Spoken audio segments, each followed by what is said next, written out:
अस्सलाम वालेकुम। सो कैसे हैं आप सब। आज मैं आपको दो ऐसी जानकारी आपको दूंगा जो शायद आपको पहले इसके बारे में ना पता हो। लेकिन उससे पहले कहना चाहूँगा कि अगर वीडियो अच्छे लगे तो उसे लाइक करें, शेयर करें और कमेंट के थ्रू मुझे ज़रूर बताएं कि वीडियो आपको कैसी लगी और जो इन्फॉर्मेशन मैंने आपको दी क्या उसके बारे में आप पहले से जानते थे या नहीं जानते थे, ये भी मुझे बताएं लिख करके। चलिए बिना टाइम वेस्ट किए मैं स्टार्ट कर। क्या हमारे जो नबी पाक सल्लल्लाहु अलैहि वसल्लम थे वो केवल हमारे नबी नहीं थे, वो सबके नबी थे। इसलिए अल्लाह ने उनको इतना बड़ा मुकाम दिया, जैसे कि अल्लाह ने अपने नाम के साथ उनका नाम जोड़ दिया और ये मुकाम किसी नबी को नहीं मिला। इसलिए हम सब कह सकते हैं और कहते हैं कि हमारे नबी जैसा कोई नहीं। क्या आप जानते हैं कि उसके बाद मैंने गूगल पर सर्च किया हमारे नबी के बारे में, तो जानते हैं मैंने क्या पाया? चलिए कि आप खुद ही देख लेते हैं कि मैंने क्या सर्च किया और मुझे क्या मिला हमारे नबी के बारे में गूगल पर। वही मैं अब आपको दिखाऊंगा। चलिए तो मैं अपना ब्राउज़र ओपन कर लेता हूं और फिर मैं आपको दिखाता हूं कि मैंने क्या देखा। देखिए मैंने अपना ब्राउज़र ओपन कर लिया है। ठीक है, मैं गूगल पे आपको सर्च करके दिखाऊंगा। देखिए मैंने पहले इस पर टाइप करा हु आगे is the world best man. मैंने इस पे ये सर्च किया था, इसलिए आपको शो भी हो रहा होगा। देखिए जब मैंने इस पे ये सर्च किया तो पहला नाम किसका आया आप देख सकते हैं। पहला नाम हमारे नबी पाक सल्लल्लाहु अलैहि वसल्लम का नाम गूगल पर आया है। और फिर मैंने जब दूसरी बार टाइप करा, देखिए दूसरी बार मैंने क्या टाइप करा वो भी आप देख लीजिए, इसमें आपको नज़र आ रहा होगा। देखिए मैं दिखा देता हूँ, जैसे कि who is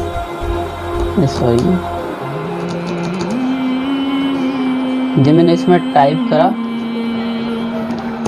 who is the greatest, ठीक है, सेकंड में greatest human in the world, तो उसमें किसका पहला नंबर आया। देखिए उसमें भी आप देख सकते हैं टॉप 10 ग्रेटेस्ट मैन में जो पहला नंबर आया वो हमारा नबी पाक सल्लल्लाहु अलैहि वसल्लम का है, जैसे कि मोहम्मद। देख सकते हैं आप। कितनी खुशी हो रही है ये देखकर। और देखिए गूगल पे भी सबसे फर्स्ट में हमारे नबी का नाम आया।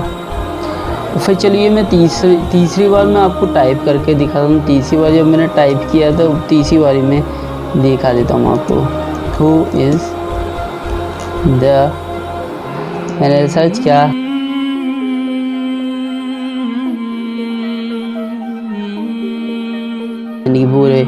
पूरी दुनिया का जो सबसे बेहतरीन इंसान है वो कौन है, उस पर मैंने सर्च किया तो आप देख सकते हैं उस पर भी हमारे प्यारे नबी मोहम्मद मुस्तफ़ा सल्लल्लाहु अलैहि वसल्लम का नाम ही आया। आपने देखा मैंने जितनी बार सर्च किया हमारे नबी पाक सल्लल्लाहु अलैहि वसल्लम का नाम इसमें शो हो रहा है गूगल पे। तो आपको दिखाई दे रहा होगा ये गूगल पर भी हमारे नबी का नाम सबसे पहले आता है। आपको ये इन्फॉर्मेशन कैसी लगी इसके बारे में मुझे ज़रूर बताएं और इसको ज़्यादा से ज़्यादा शेयर ज़रूर करें। दोस्तों आपको कितनी खुशी हो रही है इसको देख करके वो मुझे कमेंट सेक्शन में लिख करके बताएं और मुझे ज़रूर बताएं कि ये इन्फॉर्मेशन आपको मालूम थी या नहीं, या आपको पता था या नहीं पता था।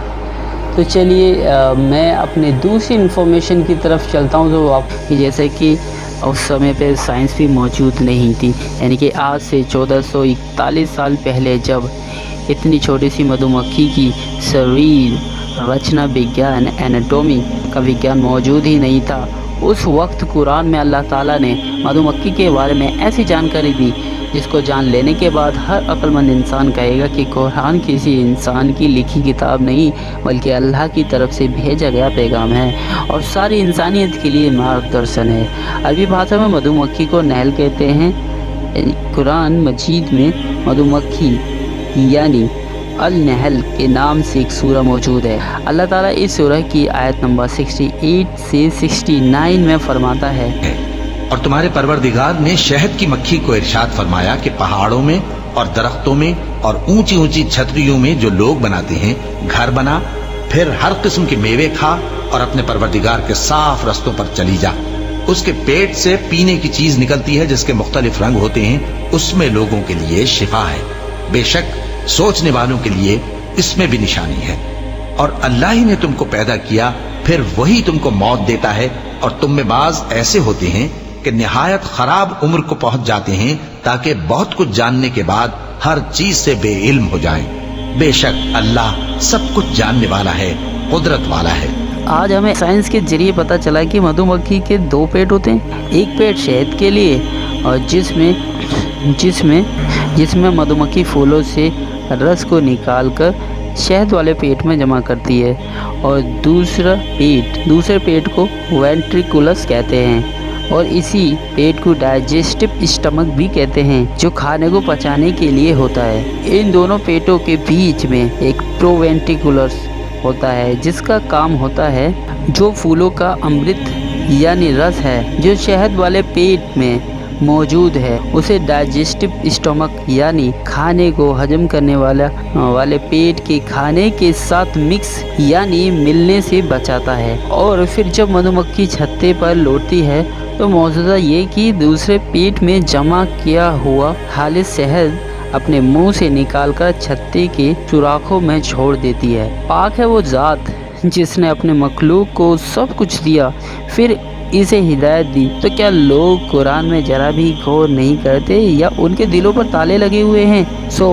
मैं यही कहना चाहूँगा कि दोस्तों कि अल्लाह ताला ने हमें वो सारी जानकारी हमें पहले ही कुरान में अल्लाह ताला ने हमें बता दिया कि जो आज हमें साइंस बता रही है, इतने साल पहले अल्लाह ताला ने हमें कुरान में बता दिया हमारे नबी पाक सल्लल्लाहु अलैहि वसल्लम के ज़रिए।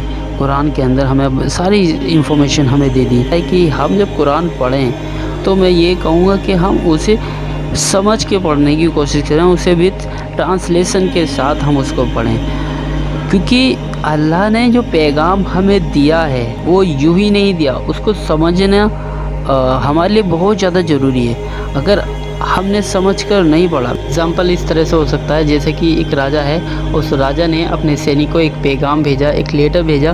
तो जब वो पैगाम लेटर उसके सैनिक को मिल गया तो उसके सैनिक ने क्या कहा कि अरे राजा का पैगाम है। तो उसने क्या किया, उसने उसको चूमा और रख दिया। वो रोज़ ऐसे ही करता, उसको चूमता और रख देता। एक दिन जब राजा उससे मिलता तो उससे राजा पूछता है कि भाई बता कि भाई मैंने तुझे जो पैगाम भेजा था, जो मैंने तुझे लेटर भेजा था, कि तूने उसके साथ क्या किया? जब मुझे पता लगा कि आपका है तो मैं उसको रोज़ देखता हूँ, चूमता हूँ और उसको रख देता हूँ। मैं रोज़ उसको बड़ी अच्छी तरह से मैंने रख रखा है। राजा जाहिर सी बात है जब काम नहीं होगा तो राजा क्या कहेगा कि भाई मैंने तुम्हें काम जो दिया था वो तुमने क्यों नहीं किया? बोलो कि वो काम मैंने तुम्हें दिया था वो काम तुमने क्यों नहीं किया? क्या मैंने तुम्हें लेटर इसलिए भेजा था? क्या ये पैगाम जो है मैंने तुम्हें इसलिए भेजा था कि तुम केवल उसे चूमो और रख दो?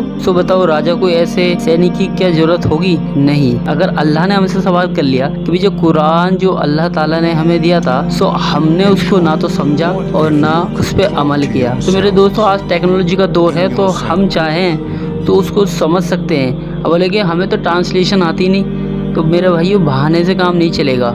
टेक्नोलॉजी है, यूट्यूब पर आप सर्च करके निकाल सकते हैं, आप गूगल से डाउनलोड कर सकते हैं विद ट्रांसलेशन, किसी भी लैंग्वेज में आप ट्रांसलेशन के साथ कुरान को डाउनलोड कर सकते हैं। आप और जो बात आपको समझ में ना आए वो आप किसी ऐसे आलिम से पूछें जिसको कुरान की अच्छी नॉलेज हो। बस ये कहूँगा कि अल्लाह का जो पैगाम है उसको समझें और उसको दूसरों तक पहुंचाएं। अगर दोस्तों वीडियो अच्छी लगी हो तो लाइक करें, शेयर करें और कमेंट के थ्रू जरूर बताएं कि वीडियो कैसी लगी। घंटी के बटन को जरूर दबाएं ताकि आने वाली वीडियो आपको जल्द से जल्द मिल जाए।